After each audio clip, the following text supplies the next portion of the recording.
はい、タコピーのチャンネルへようこそ。今日はですね、こちらのカメラボディ α7R5 のご紹介をしたいと思います。こちらのカメラボディですね、α7R5 はかれこれもう1年以上使っていますので、そちらの、たっぷりですね使った使用感であったりとかレビューというところをお届けしますので、この動画でわからないこととか質問したいこと、見終わった後にですね感想なんかもコメントでお待ちしています。チャンネル登録の方もぜひよろしくお願いいたします。それでは動画を始めたいと思います。どうぞ。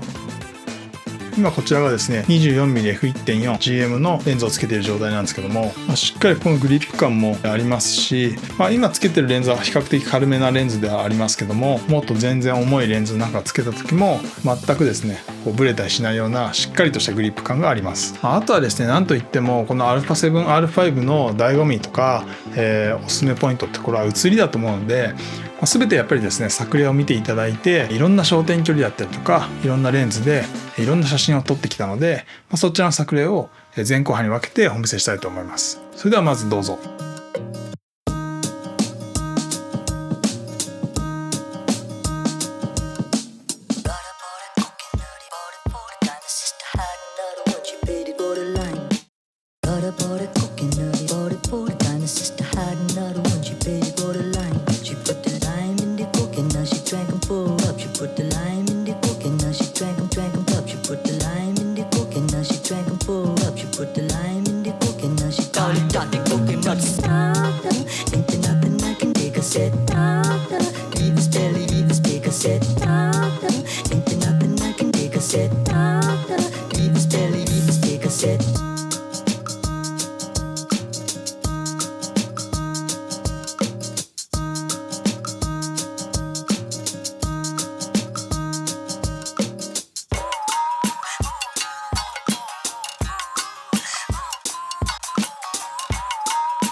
はい、いかがでしたでしょうか。本当にですね、この α7R5 持ってからまだ本当にそんなに時間は経ってないんですけども、写真機としてはこれ以上ないんじゃないかなっていうぐらいスペックを持っていて、6000万画素で撮れる高画素機っていうところでいくとダイナミックレンジも広いですし、編集してもですねシャドウ部分がしっかり明るく修正されるような、補修できるようなものすごい描写をしてくれるのかなと思います。本当に僕はですね趣味程度でですねカメラを始めたので、まさかこんなハイエンドのカメラを使うことになるとは最初は全く思ってもなかったんですけども、本当に最初はですね趣味程度で昔のですねニコンの FE2 とかフィルムカメラってところをコレクション的に集めて楽しんでいました。トレンド、今の流行でフィルム写真ってところにハマったりもしてたんですけども、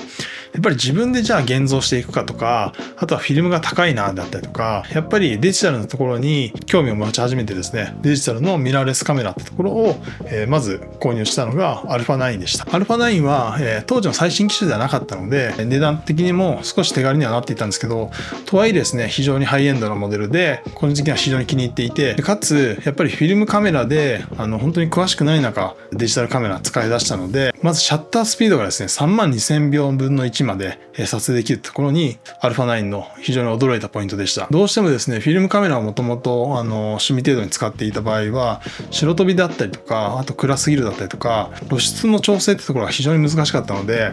そういった時に α9 で ND フィルターなしでですねとにかく開放で32,000分の1で撮影できるってところがめちゃくちゃ感銘を受けて楽しかったです。でその後ですねどうしてももうちょっと趣味がですね止まらなくなっていってしまって、やっぱりカメラレンズとかカメラボディのあるあるだと思うんですけども、購入価格とほぼ同額ぐらいの値段で、高い値段でしっかり買い取ってもらえるような業者さんってところがいてくださるおかげで、ロマンを求めてフィルムカメラとして憧れていたような、ハッセルブラッドであったりとかそういったメーカーのところも買ってみようと思って CFV100C っていう、907XCFV100C っていうデジタルミラーレスだと、中盤センサーと言われるようなミディアムフォーマットのカメラボディまで行きましたと。でその時にさすがにこれはちょっと扱いづらいなってところと、あといろんなレンズの交換ってところを楽しみたかったんですけども、どうしても 907X の CF100C だとレンズシャッター式のカメラボディになってくるので、純正以外のレンズだとどうしてもローリングシャッター現象がですね気になってしまって、途中でやっぱりソニーの万能な最新機種ってところが鉄板だろうというところで、またソニーの α に戻ってきたというような状況でした。個人的にはですねいくつか α9 であったりとかハッセルバッドのカメラだったりとかもいろいろ試してみた中で、最終的に今 α7、α5 にたどり着いたって感じなんですけども、やっぱりですね α7、α5 はなんといってもですねそのソニーのカメラ機の中だと α9 だけになってしまうんですけど、 α9 と比べるとやっぱりライトルームとかで現像した時にダイナミックレンジっていう、表現がちょっと正しいのか難しいんですけども、黒つぶれしていたような、写真も α7、α5 で撮っていれば露出を調整したりとかコントラストだったりとか、シャドウを上げるってところでしっかり黒つぶれの部分が明るさが戻ってくるところが個人的にめちゃくちゃ驚いたポイントです。これ自体はもともとハッセルブラッドでも驚いて一番楽しかったポイントでもあったので、フォーカスっていうハッセルブラッドだと現像ソフトで現像していくんですけども、すごい暗い状態で撮影してもめちゃめちゃ明るさが戻ってきますし、何気ない本当に写真も編集次第でいくらでもローの現像ってとこが、この作業自体がですね最初はめんどくさかったのが非常に楽しくなってくるんですよね。で今回この写真はじゃあこういう風に現像しようかであったりとか、そういったものでどんどん楽しくなっていって、ただハッセルブラッドの CFV100C っていうのだとちょっと取り回しってところと、純正のレンズしかなかなかレンズシャッターってところで難しいっていうのがあったので、この α7、α5 に行き着いたんですけども、こちらの今紹介しているようなテロップで入れているような、ダイナミックレンジのピークダイナミックレンジ値っていうところを紹介しているような、調査しているようなサイトがあって、その中でもですね富士フィルムの中盤フォーマットのカメラとか、あとはソニーの α7、α5 であったりとかのそれぞれですねハイエンド機種のダイナミックレンジってところを調査したレビューサイトがあるんですけども、そちらでもですねしっかり中盤フォーマットにの次ぐらいにですねしっかり α7、α5 っていうのが入ってくるぐらい、ダイナミックレンジが広くて、色のですね表現力が強いカメラとして紹介されています。でやっぱり自分が使っていた初代 α9 ってところは、グローバルシャッターにはまだ行く前の機種ではあるんですけども、センサー自体ですねソニーの積んでセンサー自体も古いモデルだったこともあって、ダイナミックレンジってところはこのソニー α7、α5 よりかはだいぶレベルが低い機種になっていました。そういったこともあって、やっぱりそれが個人的にライトルームの現像の過程で気づいていた、なんとなく感じていたこの快調だったりとかダイナミックレンジの狭さってところが、こういうことだったのかっていうのが非常に腑に落ちてですね、じゃあこの取り回しの効くソニーのボディってなると、ソニーの α7、α5 だったりとか α1 ってところが最強なんじゃないかってところが個人的にはやっぱり使ってみて思ってます。で α1 と α1-2 ってところも候補の一つとしてあったんですけども、α1-2 がそもそも発表される前でしたし、当時はですね写真機としては最強のモデルかなと思ってこの α7R5 にしました。今思うと、こういったレビュー動画であったりとか YouTube での撮影ってところもするようになったので、α1 でも良かったのかなと思ってるんですけども、とはいえ α1 はまたちょっとハイエンド機として別の機種になってくるので、個人的には α7R5 で良かったの、正しい選択だったのかなとも思いつつ、今後の動画とか写真とかも併用できるような機種の登場ってところは今後も期待したいなと思ってます。で、個人的に使っていたのが α9 だったので、α9 からこの α7R5 に機種変更して、びっくりした感動みたいなところをこの動画ではしっかりお伝えしながら、作例なんかを交えてですねお伝えしたいなと思ってます。で、まずはですね α9 はシャッタースピードであったりとか動き物に強いなってところはあったんですけども、メカシャッターを搭載して、メカシャッターではなくどちらかというと電子シャッターメインのハイエンド機になっていたので、そういった部分で32000分の1秒みたいなシャッタースピードを実現できることができたってところが強いポイントだったんですけども、これはどちらかというとメカシャッターの最高機種みたいなイメージで、シャッタースピードは8000分の1のままなんですけども、使ってみるとですね8000分の1でもしっかり ND フィルターなんかを使っていけばカンカン照りの状態でも開放状態で撮影できますし、個人的にはそこは慣れの問題かなと思って今のところはだいぶ慣れてきました。ちょっと素人臭い部分かもしれないですけども、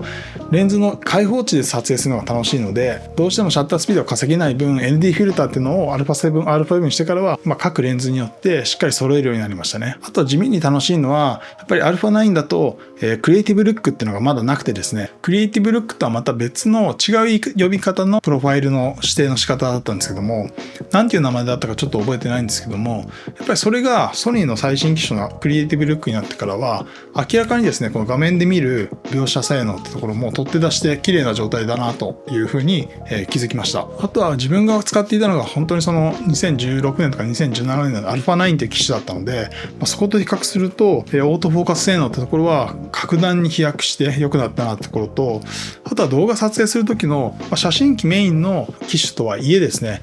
しっかり手ブレ補正ってところは α9 に比べて格段に良くなってるなっていうところを感じてました。あとはですねバリアングルチルトモニターですかね。これがやっぱり最初慣れるまではちょっと時間かかったんですけど、慣れてしまえば非常に使いやすくですね、旅行とかでもですねこうやってモニターを自分の方向けて自撮りすることなんかもできるようになりましたし、こういった使い方は本当にありがたいなと思いますね。α9 だとどうしてもチルトモニターしかなかったので、なんとなくこの画角で撮れてるかなでエイヤでシャッターを押すみたいなところが多かったので、そういった部分は非常に助かりました。で、一応チルト的な使い方もできるっていうのも個人的にありがたくてですね、こうやってローアングルから撮影するときに、しっかりモニターをバリアングルでなくチルトとして使うであったりとか、そういったところが、本当にいざという時にちょっとバリアングルをこう開いて回してみたいなところが時間取ってしまう時に、チルトだけパパッとやってしまうみたいなのができるので非常に助かりました。あとはこの画素数がなんといっても α7R5 だと6000万画素なので、クロップ耐性も非常に高いですし、後での画角調整っていうところが効くので、撮影時にですねあんまり水平じゃなくてもパシャパシャ撮ることで、後でライトルームなんかとかフォトショップでしっかり編集して綺麗な画角に戻すってところができるようになったのが個人的にありがたいなというふうに思いました。実際の地味なポイントかもしれないんですけど、非常にでかいなと思ったのが連動するアプリだったりとか、iPhone との連携ってところが初代 α9 を使っていた自分からすると性能進化してるなってところが非常に助かったポイントでした。もう本当にモニターコントロールであったりとかソニー純正の公式アプリみたいなのが α9 だとほとんど対応してなかった気がするので、こんなに今のカメラって使いやすいんだっていうのがスマホと連動してるやりやすさってところがめちゃくちゃ感動しましたね。他のメーカーとかも対応してるかもしれないんですけども、登録してる Wi-Fi につなげておけば外で撮影して持って帰ってきて充電しながら電源をつけておくと自動でですね Wi-Fi 経由でライトルームに写真をアップロードしてくれるのは非常に助かっていて、これなしではちょっとなかなか現像とかももう大変だなっていうぐらいにハマってしまっています。やっぱりどうしてもですね一手間ですぐ終わるこのSD カードを抜き取って CF エクスプレスとかを抜き取ってパソコンに挿すだったりとかスマホに挿してデータを転送させるっていう手間がですね個人的にはやっぱりどうしてもめんどくさくて、この Wi-Fi 経由での自動アップロードってところは非常に助かっているポイントの一つです。手ブレももちろん効きますし、ハイエンドの高画素機とはいえですね、やっぱりソニーの醍醐味でもある小型で軽量ってところは踏襲されてるのかなと思います。やっぱり他のメーカーのハイエンド機ってなると、なかなかこのコンパクトさってところは実現するのは難しいのかなっていうぐらい重くてずっしりとしたグリップ感のある機種っていうのが多いので、しっかりこの α7、α5 も他のソニーのラインナップからするとずっしりとしたボディかなと思ってるんですけども、とはいえやっぱりこのコンパクトさでこのスペックってところは他のメーカーよりかはだいぶコンパクトな部類になるのかなというイメージです。で、個人的にはですね、いつも、マニュアルモードでですね、撮影してまして、マニュアルモードで基本的には、絞り優先モードでもいいのかなと思いつつ、ちょっとカッコつけてマニュアルモードにしてるんですけども、マニュアルモードでは、絞り値ってところを基本的には、レンズ側で開放に設定していて、どうしても複数に撮るときとか、料理の写真を撮るときとかは、全部趣味の範囲ではあるんですけども、ちょっと絞りを絞って撮影することあるんですけども、基本的にはですね、奥行きのあるものを撮る、どうしても写したいとき以外は開放で撮るのが好きで、そういう風に撮影してます。マニュアルで絞り開放で、あとはシャッタースピードをしっかりと自分の方で指定して撮影するようにしてます。で、ISO 値の ISO の方は基本的にはオートにしてるんですけども、オートの中でレンジを自分の中で指定していて、100から本当に3000とかで撮影することが多いですね。で、多少、露出がアンダーで撮影していたとしても、写真であればライトルームで、しっかりと露出が適正になるぐらいまでは調整できるのかなっていうのが、ダイナミックレンジが広い機種でのありがたいポイントの一つかなと思います。こういう動画を撮るようになってからはハイエンド機で高画素機であるがゆえに、4K で 60p の時にちょっとクロップされるのが、しんどいなであったりとか、そういうのはあったりするんですけど、とはいえ、そんなにスローモーションで何か撮りたいなって時でも、個人的には今の YouTube で撮影する範囲ではないですし、これで本当に必要十分でいい写真が撮れればいいのかなっていう感じはしています。本当に趣味で撮影する分で言うと、強いて言えば、じゃあそれ買うなよって話かもしれないですけども、本当に6000万画素っていう高画素機が自分に必要だったのかなってところはあるかもしれないんですけども、とはいえやっぱりですね、撮影した後に、いくらでも後でクロップして調整できるってところは非常に選択肢が広がるありがたいポイントだなというイメージですね。いろいろちょっと長々とですねお話ししてしまったんですけども、最後に作例を後半またお見せして、後半はですねソニー純正のレンズであったりとかオールドレンズであったりとか、また前半と同様にですねいろんなレンズを混ぜこぜしながらお見せできればと思ってますので、ぜひご覧ください。でこのままですねお別れにしたいと思っているので、ちょっとですね次回以降またボディのお話だったりとか、あとまだまだご紹介したいレンズのお話もそうですし、あとはストロボ関連とかも個人的に気に入っているものがあったりするので、そのあたりもレビューしたいなと思っているので、ぜひですね今回の動画楽しんでいただけたらいいねボタンとチャンネル登録の方よろしくお願いいたします。それではまた。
My